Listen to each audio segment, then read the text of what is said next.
दोस्तों कई सारे स्टूडेंट की एक क्वेरी थी कि सर जी कप के फॉर्म रिलीज हो चुके हैं, उस पर एक शॉर्ट वीडियो बनाएं जो इम्पोर्टेंट कोर्सेज हैं। देखिए कोर्सेज तो वहाँ पर बहुत सारे हैं, बट हम यहाँ पर बात करेंगे सिर्फ 3 कोर्सेज की, जिसको अगर आप करना चाहते हैं तो आपको जी कप का एग्ज़ाम देना होगा। ये बेसिकली यूपी के लिए है, अदर स्टेट की हम बात नहीं कर रहे हैं। तो अगर आप यूपी से हैं तो आपके लिए ये वीडियो बहुत हेल्प करेगा। जी कप क्यों ज़रूरी है, मैं आपको एक चीज़ क्लियर करता चलूँ। अगर आप इन 3 डिप्लोमा की हम बात करें, डिप्लोमा का नाम है डिप्लोमा इन इंजीनियरिंग, जो 3 इयर्स का कोर्स होता है, आपको पता होना चाहिए। और डिप्लोमा इन एग्रीकल्चर, ये भी 3 इयर्स का है। दोनों की एलिजिबिलिटी 10th होनी चाहिए। आपके पास अगर 10th है तो आप इनमें इन कोर्सेज को कर सकते हैं। डिप्लोमा इन फार्मेसी, ये आपका 12th है। तो डिप्लोमा इन फार्मेसी बेसिकली मेरा जो टारगेट था वो पीसीएम या फिर पीसीबी, दोनों से आप अगर किया है तो आप इसमें अप्लाई कर सकते हैं। देखिए ये 3 कोर्स पे आज डिस्कस कर रहे हैं, और इन 3 कोर्सेज़ में आप, मुझे पता है कि ये बहुत इंपॉर्टेंट कोर्सेज़ हैं, क्योंकि ज़्यादातर बच्चे इंजीनियरिंग में जाना चाह रहे हैं तो वो 10th के बाद 3 इयर्स का कोर्स करके एंट्री कर सकते हैं। उसके बाद अगर उनको लग रहा है नहीं मुझे बैचलर की तरफ जाना है, तो फिर वो बीटेक के लिए भी एंट्री कर सकते हैं, और बीटेक में जाने के लिए उनको वहाँ पर लेटरल एंट्री मिल जाती है।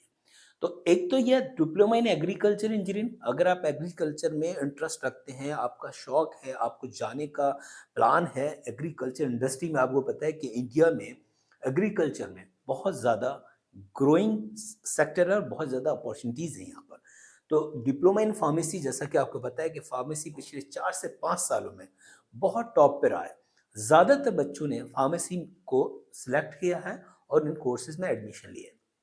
बट अगर आप अब प्लान कर रहे हैं, आपने 12th कर लिया है, पीसीएम या पीसीबी से आर्ट्स स्टूडेंट हैं, तो आप फार्मेसी नहीं कर सकते।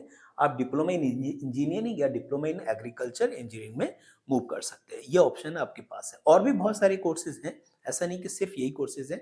फैशन डिजाइनिंग का है डिप्लोमा, कंप्यूटर से रिलेटेड है, और भी स्किल बेस्ड कोर्सेज हैं। फिलहाल हमने इन 3 कोर्सेज को यहाँ सिलेक्ट किया है। जी कप क्यों ज़रूरी है? जब तक आप एग्ज़ाम नहीं देंगे जी कप का, आप इन कोर्सेज़ में एडमिशन नहीं ले सकते। अब गवर्नमेंट ने क्या किया है कि हर हाल में, यानी कि मैंडेटरी कर दिया है कि जब तक आप इस एग्ज़ाम को नहीं देते हो, आप इन तीनों कोर्सेज़ में से किसी में भी एडमिशन नहीं ले सकते। यानी कि डी फार्मेसी आप कर ही नहीं सकते जब तक कि आपने जी कप का एग्ज़ाम नहीं दिया है। तो देखिए इसकी जो डेट है, आपको पता है कि जो स्टार्ट हो चुकी है, वो 15 जन से स्टार्ट हो चुकी है, याद रखेंगे। 15 जन से इसकी डेट स्टार्ट हो चुकी है। बहुत सारे कैंडिडेट को ऑलरेडी इसके बारे में पता भी होगा, और इसकी जो लास्ट डेट है वो 3-4 यानी अप्रैल में जाके है। तो आपके पास अभी पूरा मंथ है मार्च का, आप आराम से फॉर्म फिल कर सकते हैं। ओबीसी और एससी एसटी के लिए अगर हम फीस की बात करें तो यहाँ पर 300 है, यहाँ पर 200 है।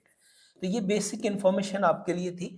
एज का भी थोड़ा-सा देख लेते हैं। मिनिमम एज यहाँ पर इन्होंने रखा है कि 14 से कम बच्चे को नहीं होना चाहिए अगर वो इन कोर्सेज़ को करना चाहता है। मैक्सिमम एज के लिए उन्होंने कोई अभी स्पेसिफिक एप्लीकेबल कोई चीज़ें नहीं दिखाई हैं कि ये पर्टिकुलर एज के बच्चे ही इसमें एडमिशन ले सकते हैं, लेकिन मिनिमम एज का क्राइटेरिया शो किया है। ये एक बेसिक डिटेल थी। आई होप कि जी कप में का अगर आप प्लानिंग कर रहे हैं, अगर आपने एडमिशन लिया है, लेने का प्लान कर रहे हैं, और आप जी कप में बैठने का प्लानिंग कर रहे हैं, फॉर्म भर चुके हैं, तो इन 3 कोर्सेज़ पर आप ज़रूर एक बार सोचिए। अगर आपको, देखिए, इंजीनियरिंग में जाना है, तो डिप्लोमा इन इंजीनियरिंग आपके लिए बेस्ट ऑप्शन होगा। आप एग्रीकल्चर इंडस्ट्री में जाना चाह रहे हैं, तो आपके लिए ये भी एक बेस्ट ऑप्शन है। आप फार्मा इंडस्ट्री में जाना चाह रहे हैं, तो डी फार्मा आपके लिए बेस्ट है। बट कंडीशन क्या है, डी फार्मेसी के लिए आपके पास पीसीएम और पीसीबी का होना ज़रूरी है।